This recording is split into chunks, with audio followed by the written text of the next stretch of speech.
Bonjour tout le monde. Eh bien, écoutez, on va démarrer ce webinaire autour de SolidWorks Simulation. Comme d'habitude pour ces webinaires, vous avez la possibilité de poser des questions directement via l'interface GoToWebinar. Moi, j'y répondrai en temps voulu, donc soit pendant la présentation si je les vois, soit à la fin. Ce sera plus généralement à la fin. Sur ce webinaire, on va parler de comment faire évoluer la conception avec vos conceptions avec la simulation. Et donc, pour ça, trois étapes. On va regarder un petit exemple avec calculer la force de virage d'une trappe et on va effectivement voir un peu les évolutions qu'on a à ce niveau-là. Il y a des nouveaux connecteurs SolidWorks, qu'est-ce qu'on peut récupérer. Et le cas d'étude est intéressant puisque ça vous permet de visualiser pas simplement des efforts et voir si un élément résiste, mais là, ce qu'on fait, c'est un cas d'étude. On va voir si effectivement on arrive à correctement fermer une trappe. Donc on va voir ça, c'est intéressant. On va regarder une partie maillage aussi. On va un peu regarder les outils de maillage de SolidWorks Simulation, parce qu'effectivement on n'en parle pas forcément souvent, mais c'est intéressant de voir cette partie-là. Et un outil aussi qui est intéressant à utiliser, qui est pas très connu, qui est le gestionnaire des cas de chargement. Alors, commençons par regarder cette histoire de trappe. Donc voilà un petit cas d'étude. Ça me permettra de présenter un peu des nouveautés qu'on a dans SolidWorks Simulation.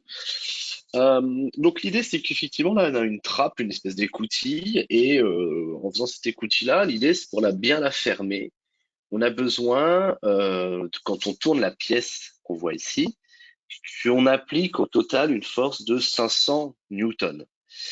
Hop, allons à cet endroit-là. Donc moi j'ai ma trappe. Voilà. Et donc, effectivement, pour vous montrer, l'idée, c'est qu'effectivement, voilà, on est à une trappe qui est ouverte comme ça et on va tourner ça. Et donc là, il faut appliquer un certain effort pour appliquer 500 newtons au total sur ces différents éléments. Alors, attendez, ce qui est étonnamment.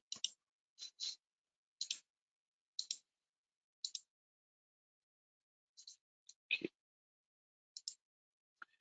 Voilà, j'ai juste réglé une petite chose chez moi. Ok. Donc, du coup, il faut appliquer effectivement un effort de 500 newtons au total sur la trappe pour qu'elle se ferme correctement. Et pour faire ça, donc en fait, un adulte, on va dire qu'il peut appliquer un couple de à peu près c'est 16 newtons, 16 newtons que je réfléchisse, ouais, c'est ça, 16,5 newton mètres sur cette écoutille. C'est un peu ce qu'un adulte peut en moyenne appliquer comme effort. Et donc, ce qu'on va faire, bah, c'est appliquer, c'est effectivement ce couple sur l'écoutille qu'un adulte peut appliquer comme effort et voir si ça suffit à correctement fermer la trappe. Alors, comment on fait ça? Bon, déjà, j'ai un peu bougé cette chose-là. Tac, tac, tac. Voilà. Donc, on voit que ça bouge ici. Moi, ce que je vais mettre, c'est bien le mettre en appui. Donc, pour faire ça, je vais simplement réactiver une contrainte de tangence qui est là. Hop, tac. Voilà.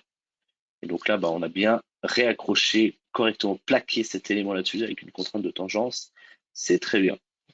Donc, pour faire ça, déjà, sur une étude de simulation, on va pas lancer l'étude de simulation sur l'ensemble complet. Ça n'a pas intérêt parce que généralement ça va mailler complètement notre ensemble et c'est pas forcément intéressant. Donc moi ce que je vais faire c'est qu'effectivement bah, je vais m'appliquer là sur la configuration défaut. Déjà j'enlève effectivement les éléments inintéressants. Ensuite ce qu'on peut s'amuser à faire, hop, j'ai un peu vite, c'est une pièce qui est symétrique d'un point de vue en révolution, donc tous les tiers, on peut garder qu'un seul tiers de notre géométrie, hein, voilà. Parce qu'effectivement, si on repasse sur celle-là, si on redivise en trois, bah, c'est simplement une répétition hein, de ces éléments-là. Et voilà. Et donc du coup, après, aussi, ce que je peux faire, je peux enlever certains éléments que je vais remplacer par ce qu'on appelle des connecteurs dans SolidWorks Simulation. Ok, donc là, j'ai effectivement mon élément de départ qui me va bien et je vais pouvoir commencer à créer mon étude de simulation dessus. Donc, ça va être une étude de simulation statique. Donc, pour créer une nouvelle étude dans SolidWorks Simulation, je vais effectivement à cet endroit-là, je fais nouvelle étude et je sélectionne une étude statique. Ok, on valide ça. Moi, j'ai déjà commencé à la créer pour gagner un petit peu de temps. Et une fois que je crée mon étude simulation statique, je me retrouve effectivement avec mon arbre de construction qui se divise en deux, hein, avec la partie conception sur la partie supérieure et la partie simulation sur la partie inférieure. On va regarder que la partie simulation. Et donc, pour exécuter mon étude, bah, je vais tout simplement tout renseigner ici. À la fin, je pourrais exécuter mon étude et vérifier si ça convient. Qu'est-ce qu'on a ici dans notre étude, dans l'art de SolidWorks Simulation? On a récupéré bah, les matériaux qui sont issus de notre conception. Donc, tout ce qu'on a fait en conception, bah, on le récupère, donc c'est bon. Les matériaux, c'est déjà appliqué, puisque le concepteur a correctement appliqué les matériaux au niveau de la trappe. Ensuite, on a quelques connecteurs qui ont déjà été créés. Donc, voilà, plutôt qu'effectivement créer voilà, un axe sur la partie centrale à cet endroit-là, plutôt que de créer un axe manuellement et de devoir le mailler, parce qu'effectivement, plus on maille d'éléments, plus le temps de calcul sera long. On peut remplacer ça par un connecteur de type axe. Voilà, donc on fait un clic droit, on crée un axe. Moi, ce qui me manque et ce qu'on a enlevé là, c'est la tige de liaison qu'on va avoir entre ces deux éléments. Donc la tige de liaison, pour la rajouter, je vais faire un clic droit sur mes connecteurs et je vais rajouter un connecteur de type tige de liaison. Donc ça, c'est une nouveauté qui est apparue cette année là, dans SolidWorks Simulation, qui permet de créer ce genre de connecteur virtuel où je vais pouvoir d'un côté donc dire où c'est accroché, donc généralement sur une face cylindrique, une arête, on peut le faire sur un point aussi. Le type de connexion, donc là en fait on définit qu'il y a tous les degrés de liberté, donc c'est une rotule qu'on a à cet endroit-là, donc qui est définie par la géométrie normalement de ma tige de liaison, mais si effectivement c'était un joint rigide, je pourrais le mettre, si c'était un joint pivot, et ainsi de suite, mais là on est bien sûr, comment ils appellent ça, sur un joint sphérique. Donc d'un côté c'est bon, de l'autre côté aussi, tac, joint sphérique. Donc si jamais il y avait un décalage, on pourrait les réenseigner, mais là on n'a pas de décalage, mais on directement accroché sur ces éléments-là. C'est pas comme ça a commencé plus tôt. Voilà, pareil, un joint sphérique. Et ensuite on définit la dimension de notre tige de liaison. Donc là, je la mets, elle fait 1 centimètre de diamètre avec effectivement une section circulaire, mais si jamais c'était du circulaire creux, rectangulaire, rectangle solide, et ainsi de suite, on pourrait définir ça. L'intérêt de définir tous ces paramètres, c'est qu'après, évidemment, on va pouvoir récupérer la liste des efforts dans ces éléments-là. Voilà. Et donc, du coup, forcément, aussi, on va pouvoir définir les matériaux de ma tige de liaison. OK, on valide. C'est bon là-dessus. Parfait. Donc, continuons. Ce qu'on a déjà défini aussi, c'est les types d'interactions qu'on va avoir entre nos différents éléments. Donc là, on a défini qu'on a une interaction locale entre ces deux faces, parce qu'on veut effectivement bien spécifier que là, effectivement, on va avoir un contact entre ces différentes faces, et on permet un peu un glissement entre ces deux faces. On veut pas que ce soit une liaison qu'on va appeler plutôt solidaire, qui a été définie pour l'ensemble des autres éléments. Pourquoi? Parce que on veut pas dire que c'est accroché et que c'est soudé, ces deux faces-là, évidemment. En forçant, on veut que ça puisse un peu glisser. Voilà. Donc c'est pour ça qu'on définit une interaction locale qui définit du glissement. Et par défaut, toutes mes autres composants utilisent une interaction qu'on appelle globale, qui va être solidaire. Donc les éléments, ils sont accrochés les uns aux autres. C'est-à-dire que si on avait deux plaques les unes contre les autres, c'est comme si elles étaient par défaut soudées les unes aux autres. Voilà. Et dès qu'on veut permettre du glissement, on met une interaction locale. Voilà, donc vous voyez que pour l'instant, j'ai pas fait grand-chose pour pouvoir commencer à définir ma simulation. J'ai simplement récupéré les matériaux de mes pièces, j'ai défini, j'ai enlevé là cette tige de liaison parce qu'elle était un peu géométriquement complexe, je l'ai remplacée par un connecteur virtuel, ce qui simplifie mon étude. Voilà, donc tout ça c'est bon. Après, on va faire ce qu'on appelle les déplacements imposés. Donc les déplacements imposés, c'est là où est fixée ma pièce. Ah, donc elle n'est pas en train de voler dans l'air, cette pièce-là, elle est accrochée à un bâti. Donc là, c'est là où on va définir effectivement le bâti et où est accrochée effectivement ma pièce. Donc là, cette face-là, elle est bien normalement accrochée et aussi ma trappe, elle est aussi accrochée. Voilà. Et enfin, on a aussi, alors ici c'est un peu différent parce que sur cette face-là, on n'est pas totalement accroché, on permet la rotation. Bien évidemment, la personne, elle va tourner effectivement cette manivelle-là, cette roue, et du coup, on veut que ça puisse tourner. Donc, pour tourner, on définit que ce qu'on appelle sur la face cylindrique, on a juste décoché cette case-là avec la petite rotation là, et donc en fait, on bloque la translation dans une direction, la translation dans une autre direction, mais on permet la rotation. Voilà. Donc globalement, on définit où sont accrochés nos éléments. On est pas mal. Et maintenant, ce qu'on doit définir, c'est où est-ce qu'on va aller tourner notre pièce. Donc, comme j'ai dit, la roue, là, on doit la tourner. On doit mettre 16,5 newtons On peut mettre jusqu'à 16,5 newton-mètres de couple. C'est ce qu'un adulte vient appliquer comme effort pour tourner effectivement cette, euh, cette roue. Donc ça va être sur cette face-là. L'axe, c'est la même face. Voilà. Et on met, alors on met pas 16,5, hein, mais on met 5,5 parce qu'effectivement, on a gardé que un tiers de notre ensemble. Donc on divise tout par 3 hein, finalement. Voilà. Donc là, mon étude est presque prête à être exécutée. Je vais ensuite créer le maillage. Donc pour créer le maillage, ici, moi, ce que je vais aller définir, c'est une taille d'élément. Donc la taille d'élément, c'est que globalement, SolidWorks Simulation, c'est effectivement de la RDM, et donc chaque élément va être tout notre volume va être transformé en une multitude d'éléments tétraédriques, basiquement des petites pyramides. Et donc on définit la taille de ces pyramides. Pour définir la taille de ces éléments, on va mettre effectivement 15 en maximum. Et ben, j'écris pas les bonnes choses, ça marche pas. 15 et 2 mm. Voilà. Donc la taille maximum, ça peut être des pyramides qui ont une base de 15 et minimum 2 mm. Ensuite, on a plusieurs types de maillage, mais on y reviendra un peu après dessus, on fait valider. Donc là, ça va me créer un premier maillage. Puis je vais constater un peu ce que ça donne. Il y a peut-être des choses qui vont pas forcément me plaire sur ce maillage. Voilà, donc là, bah, voilà, ça fait ce maillage-là, hein, qui est pas mal. On parlera après des types de maillage. Et donc après, si je regarde dans le détail, moi, ce qui m'intéresse, c'est la force qui va s'appliquer sur ces faces qui sont là, hein. Et là, en fait, sur ces faces qui sont là, moi, je me rends compte d'une chose, c'est que le maillage, je voudrais quelque chose de plus fin, je veux des résultats plus détaillés à cet endroit-là.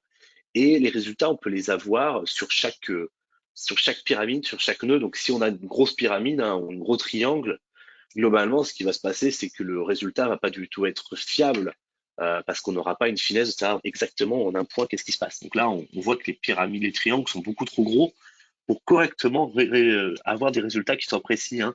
Forcément, on imagine que entre le point qui est dessous là et cette chose et cette point là, il se passe des choses. Donc on a besoin de rajouter des triangles au milieu pour voir un peu le dégradé des efforts.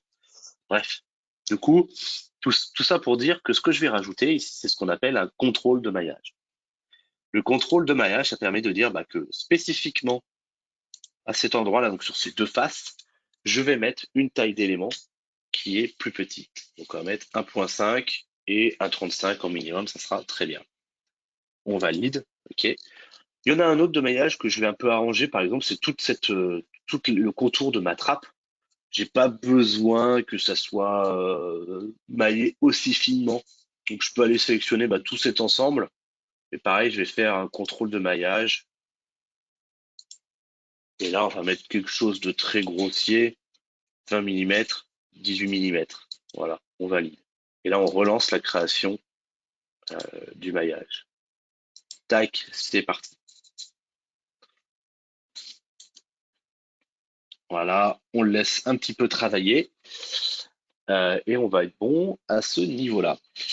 Donc du coup, euh, voilà, donc ce qu'on a fait effectivement, c'est qu'on va appliquer ces efforts-là et ensuite on va obtenir les résultats. Hop, on revient dans simulation. Ok, c'est bon. Je pense que ça a été maillé. Donc voilà, donc logiquement là, tous les éléments sont plus gros. Ouais, forcément, on le voit bien là ici. Là, c'est beaucoup plus fin, on a beaucoup plus de résolution à cet endroit-là. Et voilà, tout cet ensemble, c'est beaucoup plus gros. Ça me convient. Une fois qu'on a fait tout ça, on n'a plus qu'à exécuter notre étude. Hop, on fait clic droit sur l'étude, exécuter. On a cette fenêtre-là qui s'ouvre. Donc là, il est en train de vraiment de calculer la simulation sur mon ensemble. On attend un peu. Voilà.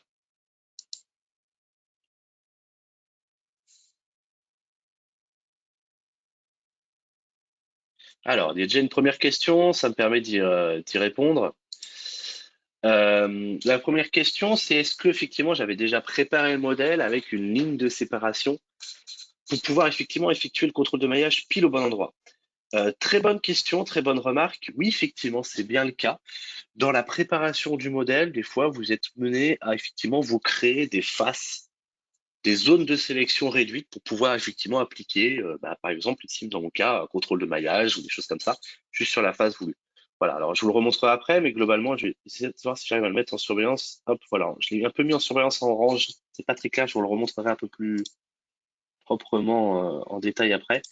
Mais globalement, effectivement, cette zone-là, j'ai effectivement fait une phase une ligne de séparation. Une ligne de séparation, c'est que globalement, vous faites une esquisse sur une face et vous dites, OK, je redécoupe mes éléments. Voilà, je vais vous montrer juste ça, parce que c'est effectivement intéressant. Alors voilà, donc elle est ici, hein. Donc moi j'ai pris un modèle qui était déjà fait, hein, mais globalement il y a une ligne de séparation. Si j'ai dit ça, voilà. Il y a une esquisse qui a été faite. Il faudrait que j'arrive à vous montrer l'esquisse plutôt, ce serait plus intéressant. Voilà. Donc il y a une esquisse qui est ici, qui a été faite à cet endroit-là. Hop, si on va, voilà, si on vient au-dessus, c'est mieux. Et en fait, on vient avec cet outil ligne de séparation, hein, qui se trouve dans les outils de courbe. Voilà, ligne de séparation qui permet de créer juste cette face que je viens de mettre en surbrillance. Et ensuite, dans la simulation, on peut travailler dessus.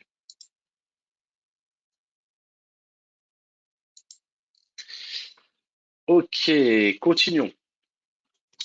Donc là, ce qui s'est passé, tac, parfait, j'ai mes résultats qui sont apparus.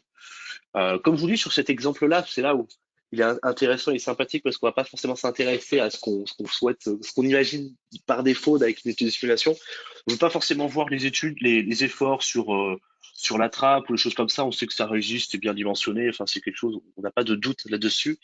Nous, ce qui va nous intéresser, c'est notre tige de liaison. Est-ce que notre tige de liaison, voilà, il y a mis un certain diamètre, est-ce qu'elle est quand même assez robuste?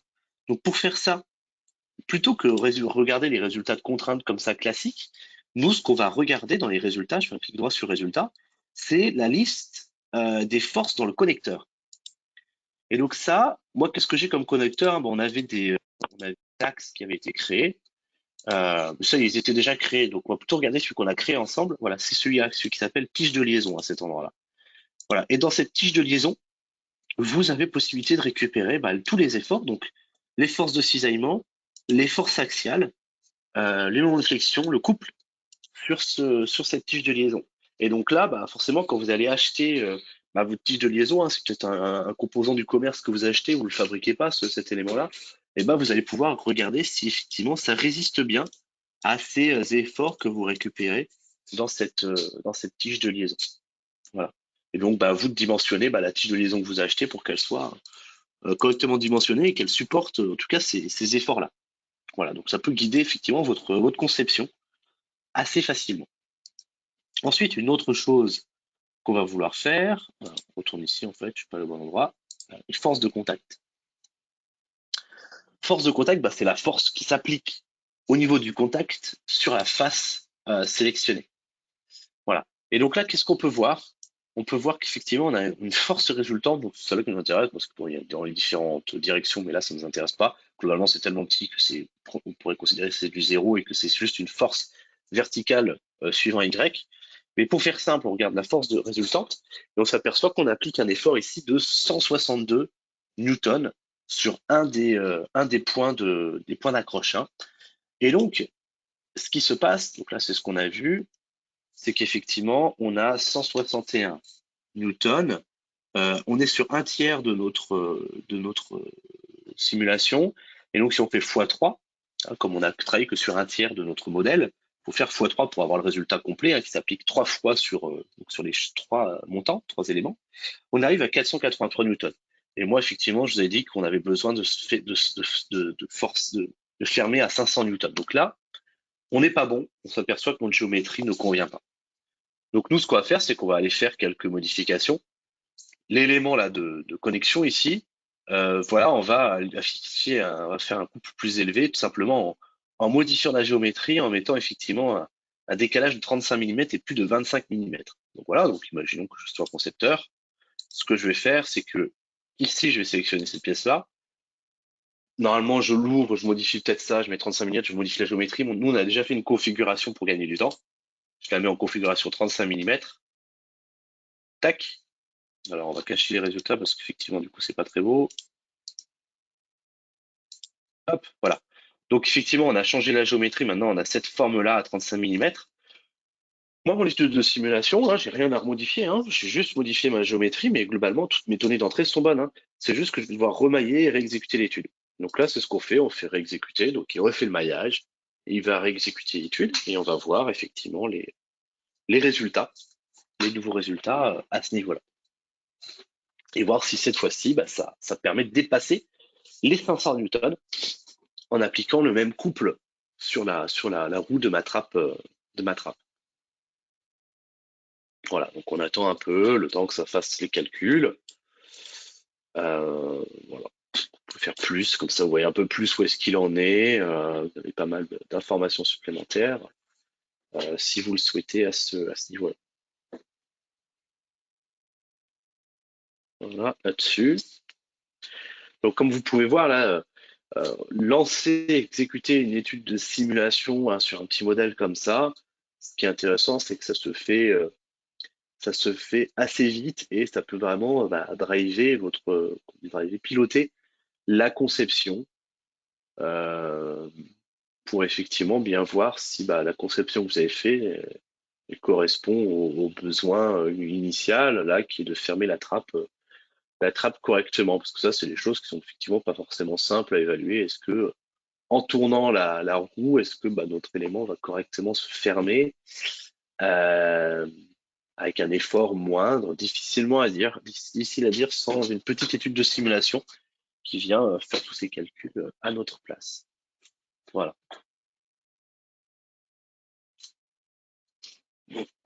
Voilà, donc là, la résolution des contacts, là, c'est vraiment la phase où il vient résoudre bah, ce contact-là et estimer tous les efforts là-dessus. Donc on imagine que c'est là où ça prend un peu plus de temps de calcul. Effectivement, en fonction de la géométrie, de l'analyse, tout ça. Voilà, donc là on est bon et c'est bon. Ok. Et donc cette fois-ci, on va lister les contraintes, c'est plus pardon, pas bon, les forces résultantes, c'est ça que je souhaite. Sur cette face-là, on est à jour. Euh, Tic, tic, tic. Qu'est-ce que j'ai pas fait? Ah non, pardon, force de contact. Je n'étais pas sur la bonne chose. On est à 221,5.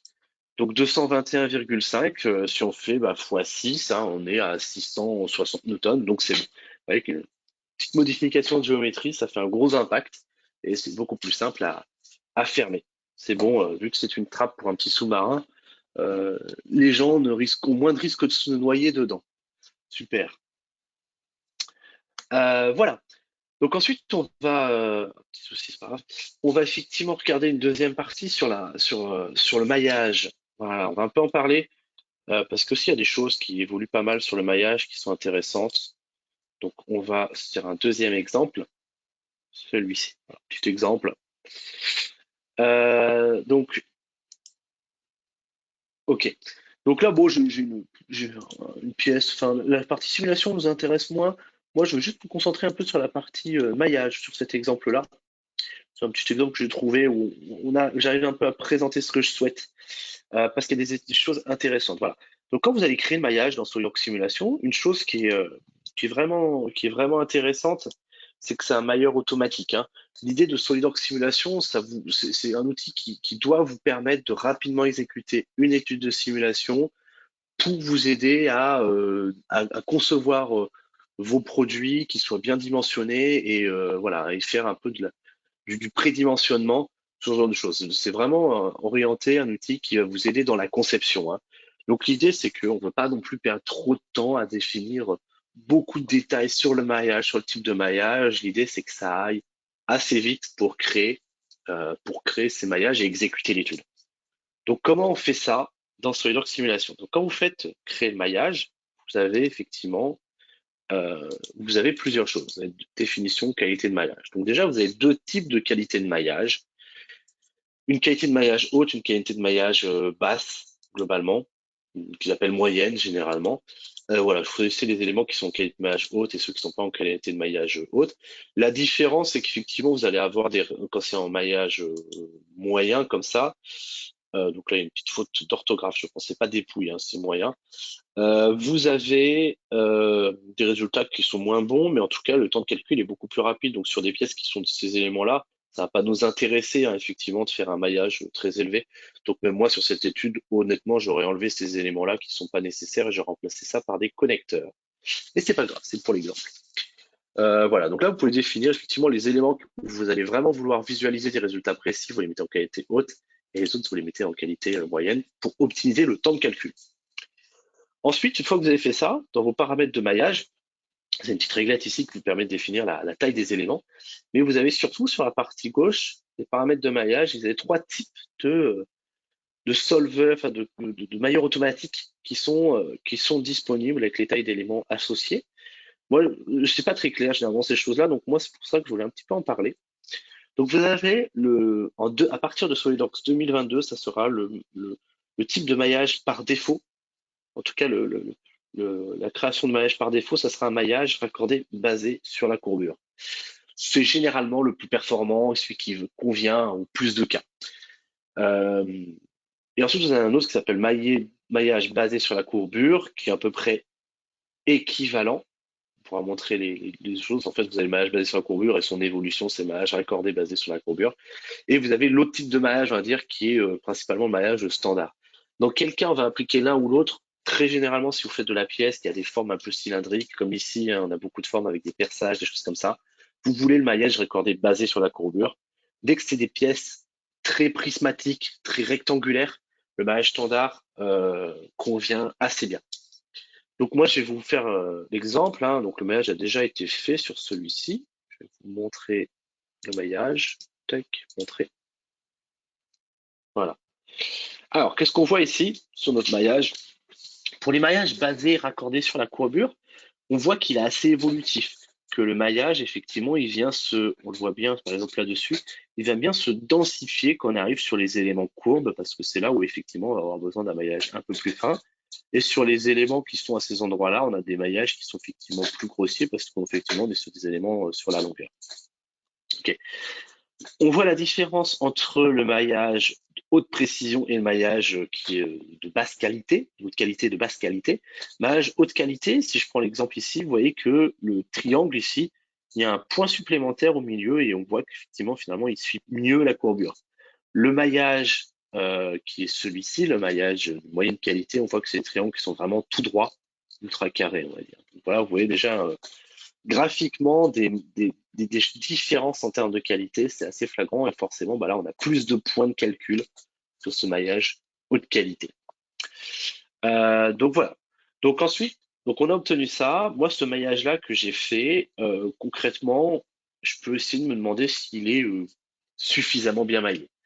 Une des premières choses qui doit vous sauter aux yeux quand vous voyez un maillage tel que celui-ci, pour avoir un maillage qui soit déjà mieux, parce que là, il convient pas, hein, honnêtement, c'est que sur toutes les épaisseurs d'éléments, sur les éléments comme ça, si vous avez un seul élément, vous voyez que vous avez en gros un seul triangle qui fait toute l'épaisseur de cette branche-là.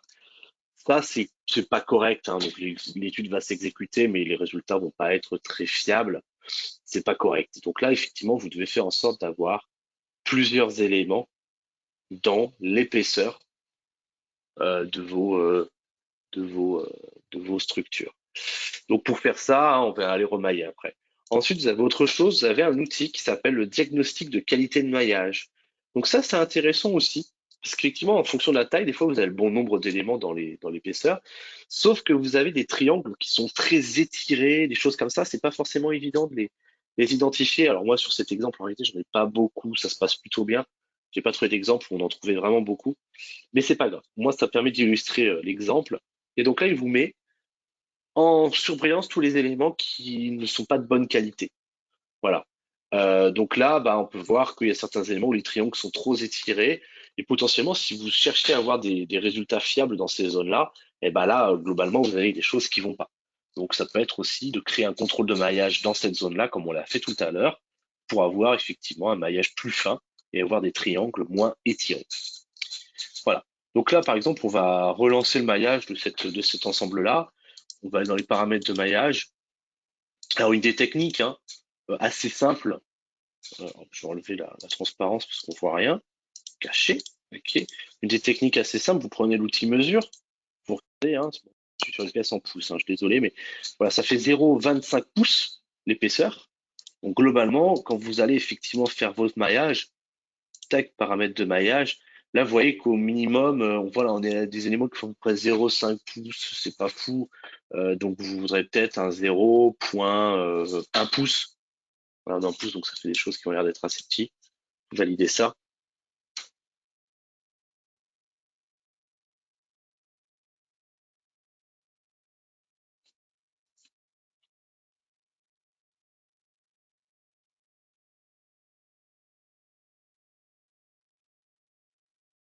Tac, voilà. Donc vous voyez là, vous avez plusieurs éléments maintenant dans l'épaisseur. C'est mieux. C'est déjà beaucoup mieux. Voilà. Donc après, à vous de faire des contrôles de maillage sur les zones, comme on a vu tout à l'heure, qu'on veut moins dense, plus dense. Et là, vous pouvez retravailler indépendamment chaque élément. On des clics droits, le contrôle de maillage. Voilà là-dessus. Et moi, je voulais montrer aussi un autre type de maillage. Je l'ai déjà fait logiquement. Donc là, on est sur un maillage logiquement standard. Voilà, pour vous montrer hein, qu'est-ce que ça donne lorsqu'on a un autre type de maillage. Voilà. Donc là, on est sur un maillage standard. Qu'est-ce qu'on peut voir au niveau du maillage standard? Il faudrait que je vous remonte les deux pour les comparer. Mais globalement, on n'a pas de transition ici, hein. On a quelque chose qui est beaucoup plus plat, où on a moins de finesse dans les zones où il va y avoir des angles, vers des choses comme ça. Voilà, sur tout ce qui est circulaire, le maillage est beaucoup moins joli. Si je reviens sur l'autre qui est ici, bon alors depuis je l'ai un peu plus affiné évidemment. Euh, ouais, donc tout est un peu plus affiné, donc on le voit moins. Mais on a des transitions qui sont plus douces sur les cercles. On a un maillage qui vient plus suivre effectivement la courbure de nos différents éléments. Donc voilà sur la partie maillage, ce que je souhaitais dire pour en parler un petit peu plus. Voilà. Donc là, c'est sur du maillage volumique. Il y a une chose que j'ai pas montré dans cet exemple-là, mais j'en parle oralement. Il existe après des maillages quand vous faites de la tôlerie qui vont être des éléments coques. Donc c'est un maillage surfacique. Donc là, on n'a plus des pyramides, des tétraèdres. On a vraiment du triangle. Hein, c'est vraiment un truc tout plat.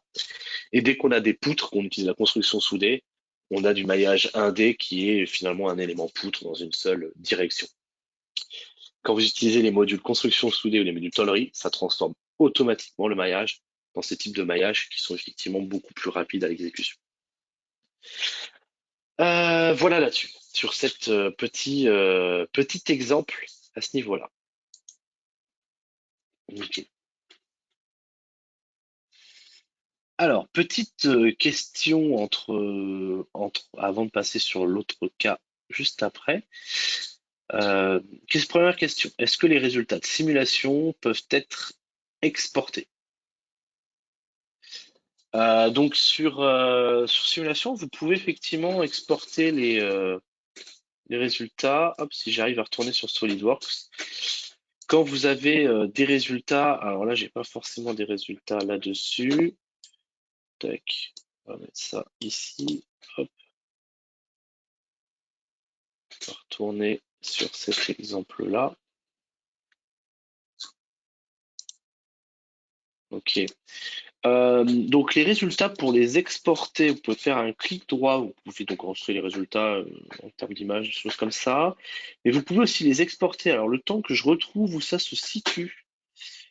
Tac, tac, tac, tac. Les résultats pour les exporter.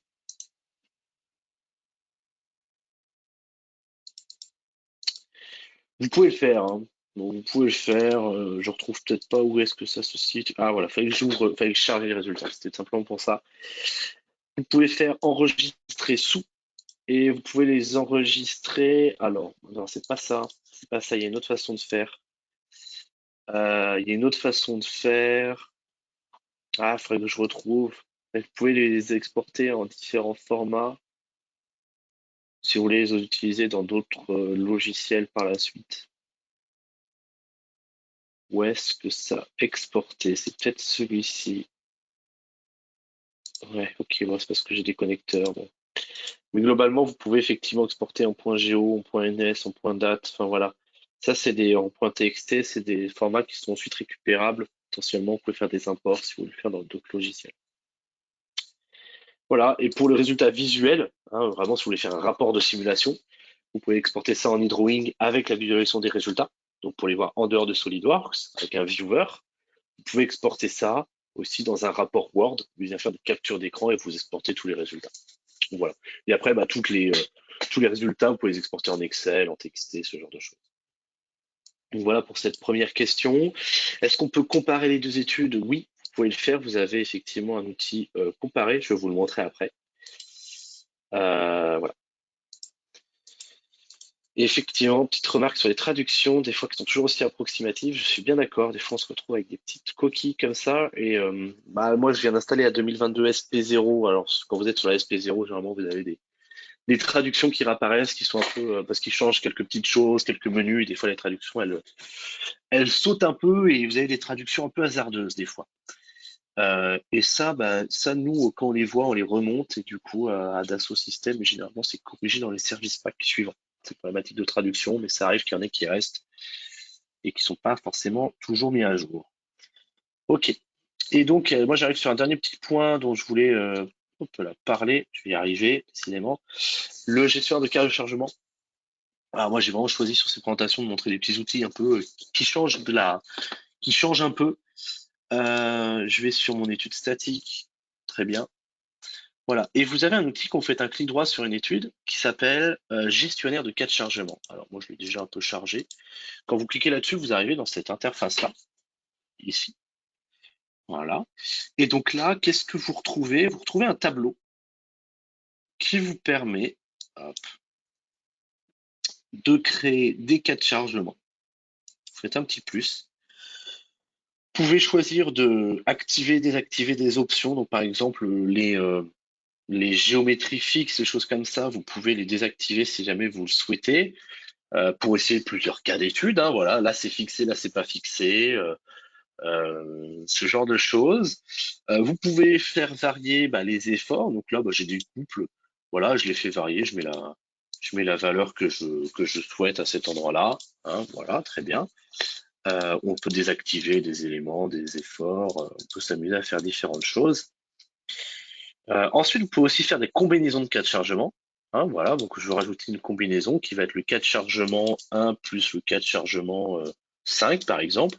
Donc ça vous permet de faire une étude qui vient effectivement juste faire le découple sur certaines zones, une autre étude qui vient juste faire un effort statique en une force ou chose comme ça, et après vous faites une combinée de ces deux études. Et après, effectivement, vous pouvez suivre les résultats en sélectionnant par exemple certaines contraintes que vous voulez visualiser pour ensuite obtenir les résultats. Donc moi, voilà, j'ai déjà exécuté ce cas de chargement, on va le réexécuter ensemble, mais globalement, ce que vous obtenez comme résultat, c'est un tableau avec effectivement bah, ce que vous suivez comme contrainte, la contrainte de von Mises, avec les différentes choses qui varient et les résultats associés. Voilà. Et donc là, si je veux l'exécuter, j'ai juste à faire exécuter. Et donc là, bah, il va exécuter tous les cas de chargement de mon étude, les unes à la suite des autres. Il faut un petit peu attendre. Et voilà. Effectivement, après, on peut comparer les résultats, donc mettre les différents éléments les uns à côté des autres pour voir ces résultats. Hop, visiblement, c'est parti. Alors, ah oui, ça s'est mis en bas à droite. C'est joli. Ok, et donc voilà, donc là, bah, il est en train de faire l'étude cas de chargement 1, ensuite il va faire l'étude cas de chargement 2, il fait vraiment les unes à la suite des autres. Voilà, donc là, ce qui est intéressant, alors, si vous connaissez un peu SolidWorks Simulation, je dirais, ok, bon, il y a aussi l'optimisation dans SolidWorks Simulation. J'en ai pas parlé ici parce qu'on en parle vraiment sur d'autres webinaires, on en a déjà parlé, c'est pour ça que j'en ai pas parlé. Voilà, donc le cas de l'optimisation, bah forcément ça reste un peu sur le même principe, sauf qu'à la fin il vous donne le résultat optimal suivant les objectifs que vous avez définis. Là, la différence, c'est que c'est assez simple à exécuter. Vous pouvez l'exécuter même depuis une simulation standard, donc avec un niveau de licence inférieur. Voilà, donc c'est vraiment ça l'intérêt. Et après, vous comparez tout ça à la main. Mais voilà dans l'idée.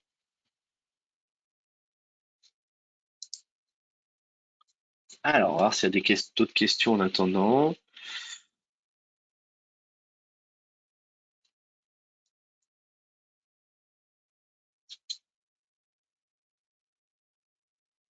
Ok, donc il y a une question. Peut-être qu'il faudra reformuler. Je suis pas sûr d'avoir très bien compris. Je parle d'efforts sur surface de contact, mais peut-on évaluer les pressions de contact type Hertz? Donc oui, alors on peut, si vous voulez type Hertz, vous parlez effectivement de fréquentiel peut-être. Donc les pressions de contact, on peut le faire. Type Hertz, si c'est effectivement du fréquentiel, plusieurs choses. Donc soit vous voulez effectivement avoir les fréquences de résonance de votre ensemble. Donc ça, vous pouvez le faire, c'est simulation professionnelle. Donc vous avez des études fréquentielles pour obtenir les fréquences de résonance. Et après, vous avez aussi dans simulation premium la possibilité, d'appliquer des forces vibratoires forcées. Et donc effectivement, voilà, effectivement. Donc là, on a une force résultante. Bah ouais, ouais, effectivement, si on voulait l'obtenir en pression, on va regarder quand même si on peut voir. J'ai peut-être pas la réponse là-dessus, si on peut l'obtenir juste en pression. En attendant que mon autre étude se finisse, je vais répondre aux autres questions. Est-ce que ce webinaire sera en replay? Oui, tout à fait. Euh, voilà, et puis des petites remarques sur effectivement l'insertion dans un rapport. Effectivement, on peut exporter notre étude dans un rapport, hein, donc c'est bien le cas, ça vient exporter ça dans un document Word, et on peut customiser le template de ce rapport pour faire en sorte effectivement que vous ayez le logo de l'entreprise qui apparaisse, que vous ayez peut-être juste les informations qui vous intéressent, la trame que vous utilisez d'habitude, ce genre de choses. Voilà. Donc là, bon, on va attendre que ça finisse. C'est un peu long. J'aurais peut-être pas dû en rajouter une. C'est pas grave, c'est en train de se faire. On commence à voir un peu des résultats. Voilà. Chargement 3, allez hop, on va annuler ça.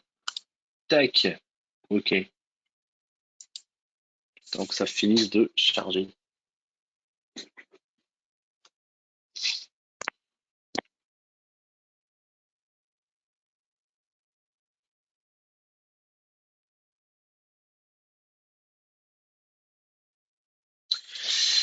Ouais, ça prend un peu de temps à charger, je suis désolé. Voilà, je sais pas s'il y a d'autres questions en attendant.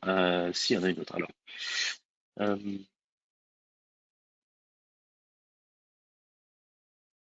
alors, la question c'est, lors de la création d'un rapport avec une simulation, peut-on avoir dans le même rapport les résultats de plusieurs simulations pour pouvoir montrer les avantages et inconvénients de chaque simulation et les différences de calcul? Alors, non, effectivement, il va vous faire un seul rapport par étude.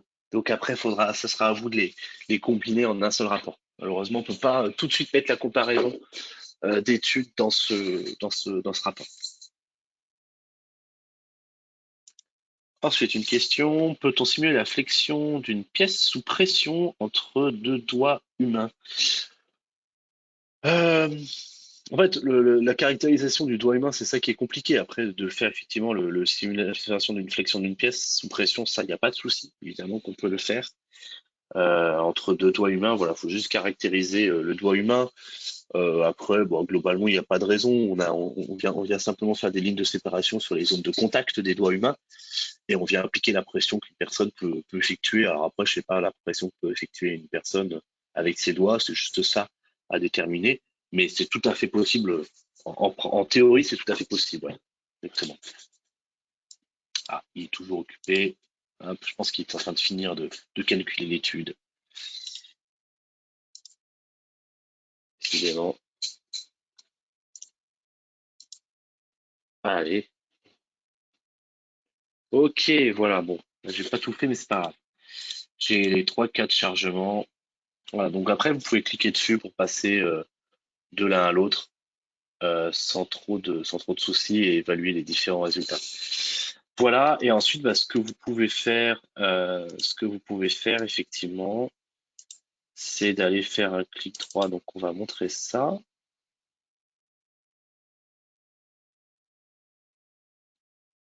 Ouais, je pense qu'effectivement, bon, ça charge un peu. Et effectivement, je voulais revenir sur la question de la pression. Hop, on va fermer ça.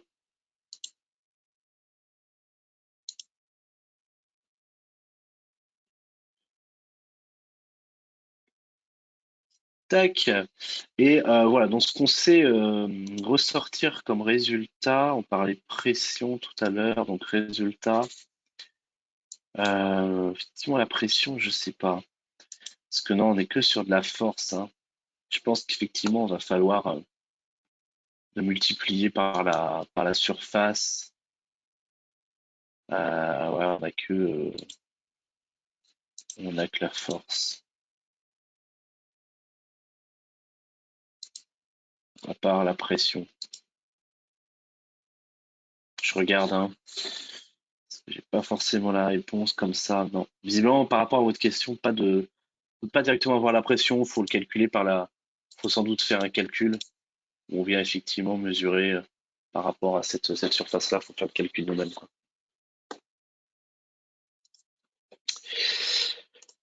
Donc voilà sur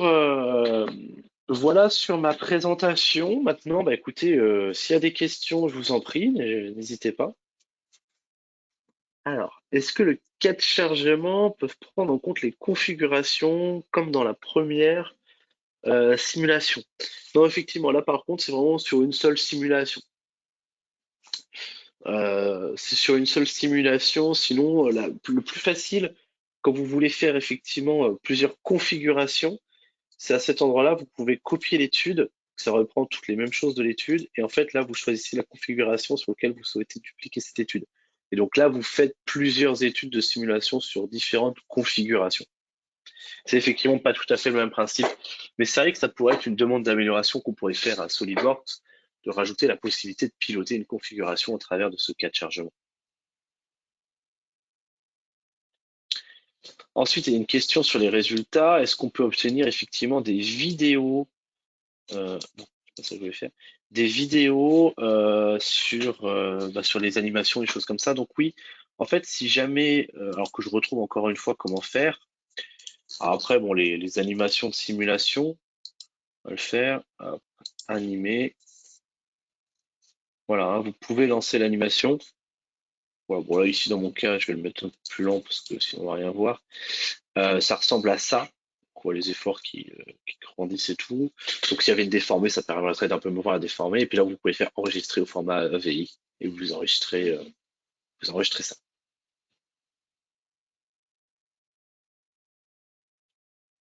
Voilà.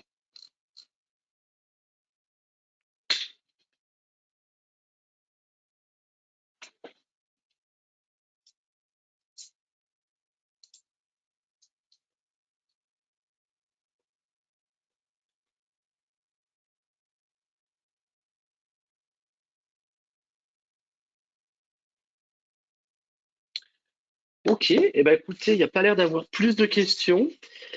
Bah écoutez, moi je vous remercie de votre attention. Bah écoutez, moi, si vous voulez aller plus loin hein, sur tout ça et que vous voulez rentrer plus dans le détail sur des licences de simulation, sur de la formation de simulation, bah écoutez, je vous invite à contacter bah, directement Avenao, à votre contact commercial, et on pourra aller plus loin si c'est nécessaire. Voilà, bah écoutez, je vous remercie. Dernière question, est-ce que la liaison CHAP a été améliorée? Non, je ne crois pas qu'il y ait une nouveauté par rapport à ça. Non, pas de nouveauté. Voilà. Et ben écoutez, je vous remercie. Et puis bah, écoutez, je vous souhaite du coup un bon vendredi. Bonne journée. Au revoir.